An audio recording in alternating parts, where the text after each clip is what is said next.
lanjutan pada materi yang kemarin. Saya akan melanjutkan materi tentang bahwasanya ibadah puasa itu diperintahkan oleh Allah Subhanahu wa taala kepada Nabi Muhammad SAW dan kepada umatnya dan kepada nabi-nabi atau umat-umat sebelumnya. Ya, sebagaimana tadi telah saya sampaikan di dalam muqaddimah di dalam surah Al-Baqarah ayat yang ke-183. Ya ayyuhalladzina amanu kutiba alaikumusyamu, diwajibkan untuk kalian untuk berpuasa sebagaimana Allah mewajibkan umat terdahulu agar la'allakum tattaqun, agar mereka bertakwa kepada Allah Subhanahu wa taala. Ya.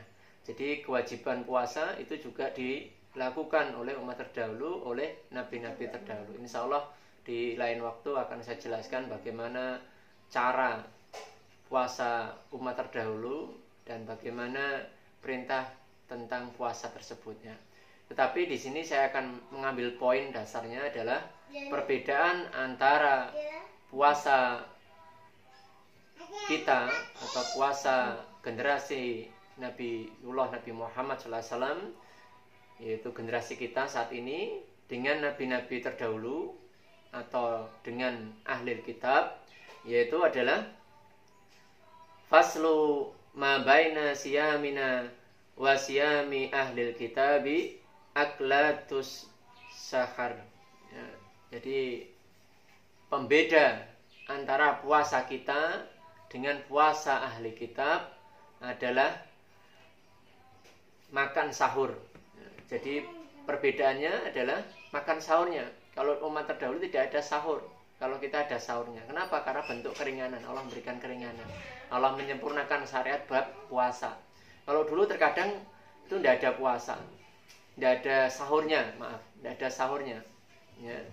Dan dulu juga makannya hanya sekali. Bahkan ada yang puasanya itu menahan untuk tidak berbicara. Nah, nanti insya Allah di bab besoknya insya Allah saya akan bahas tentang perbandingan agama. Ya. Maka di sini saya akan menyampaikan tentang sahur itu. Baik apa itu sahur maupun keutamaan dari sahur itu. Sahur adalah dia makan atau meminum sesuatu di akhir malam. Jadi seseorang yang dia itu makan atau minum di akhir malam. Ya. Sahur ini juga memberikan keberkahan. Ya, maka kita diperintahkan untuk sahur. Ya. Sebagaimana Rasulullah SAW menyebutkan dalam hadisnya, tasakaru fa'ina fi sahuri barokah. Ya, bersahurlah kalian karena di dalam sahur terdapat keberkahan. Ya, keberkahan yaitu kebaikan di dalam sahur tersebut. Ya. Makanya di dalam hadis yang lainnya kita disuruh untuk sahur meskipun hanya dengan seteguk air. Ya. Dalam sebuah hadis riwayat Rasulullah SAW menyebutkan tasakaru falau bijur'atim mimma. Ya. Sahurlah kalian walaupun dengan seteguk air. Hadis riwayat Ibnu Hibban nomor 3476. Jadi karena keberkahan dari sahur itu kita disuruh, mungkin karena mau mepet, mau adzan subuh, nah kita disuruh meskipun hanya dengan seteguk minuman air, itu sudah termasuk bagian dari sahur. Nah, agar kita mendapatkan sahur tersebut ya tentunya dengan syarat kita puasa, karena di sini adalah perintahnya adalah puasa. Ya. Dalam sebuah hadis yang lainnya Rasulullah SAW menyebutkan, Innallaha azza wa jalla wa malaikatahu yusalluna ala mutasakhirina. Sesungguhnya Allah azza wa jalla dan para malaikat mendoakan kepada orang-orang yang sahur.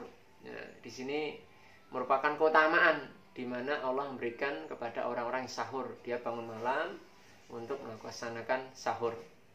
Ya. Dan sunnah dari mengerjakan sahur ini adalah mengakhirkan waktu sahur sampai dengan dekatnya waktu subuh. Ya, sebagaimana disebutkan dalam hadis riwayat Zaid bin Sabit meriwayatkan, kami sahur bersama Nabi kemudian berangkat untuk sholat subuh.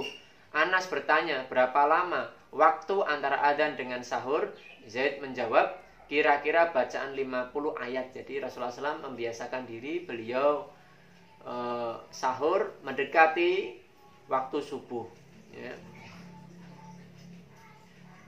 waktu dari habisnya sahur itu adalah ditandai dengan adzan subuh. Kalau dulu zamannya Rasulullah SAW itu adzannya ada dua. Nah, jadi yang pertama adalah adzannya Bilal bin Rabah, itu ketika malam membangunkan orang untuk tahajud. Dan adzan yang kedua yaitu adzannya Ibnu Umi Maktum, di mana dia adzan sebagai tanda subuh, dan kita tidak boleh untuk makan atau minum lagi setelah terdengarnya adzan. Ya. Sedangkan ketika kita ini mendengar adzan dan masih memegang minuman, sedikit minuman atau makanan yang sedikit sudah masuk dalam mulut kita, maka Rasulullah SAW menyebutkan dalam hadisnya, idza sami'a akadukumun nidaa wal ina'u fi yadihi fala yad'uhu hatta yaqdi hajatahu minhu. Apabila salah seorang di antara kalian mendengar adzan sementara gelas masih di tangannya, maka hendaknya dia tidak meletakkannya sampai dia menyelesaikan keperluannya. Jadi kalau itu sudah dengar adzan tetapi masih di tangan kita itu ada gelas, maka suruh menghabiskan. Jadi kalau kita ini sudah adzan, itu batas akhirnya, tetapi karena mungkin kita keburu-buru, makannya itu, bangunnya itu kita kesiangan sehingga mepet dengan adzan. Ketika kita makan sudah cepat, ternyata di piring itu masih ada satu atau dua, kita suruh menghabiskan cepat. Dan kalau kita ada minum atau kita megang minum, tinggal masih sedikit, disuruh menghabiskan. Tetapi di sini ya tidak boleh ketika kita ini mungkin dengan adzan terus menambah atau tanduk, itu tidak boleh. Tapi kalau itu ada sisa, itu dihabiskan masih di. Mudah-mudahan Allah memberikan kita kemudahan untuk bisa melaksanakan siam atau puasa, dan bisa mendapat keberkahan dengan kita melaksanakan